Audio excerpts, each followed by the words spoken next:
আব্দুল হান্নান মাসুদ যেই কথাটি তিনি বলছিলেন যে ঐক্যমত্যের মাধ্যমে যদি একজন রাষ্ট্রপতি নির্বাচিত হন সেখানে আসলে ভোটের প্রয়োজনীয়তা পড়ে না, নির্বাচনের প্রয়োজন পড়ছে না।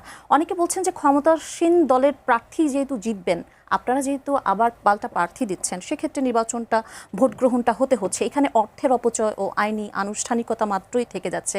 এখানে আসলে ঐক্যমত্যে পৌঁছালে কি এটি এড়ানো সম্ভব কিনা? এটা গণতন্ত্রের সৌন্দর্য। আপনি এটাকে যে আমরা জিতবো না তাই বলে যে প্রতিদ্বন্দ্বিতা করব না, এটা তো একটা তাহলে এক্সাম্পল হয়ে যেত।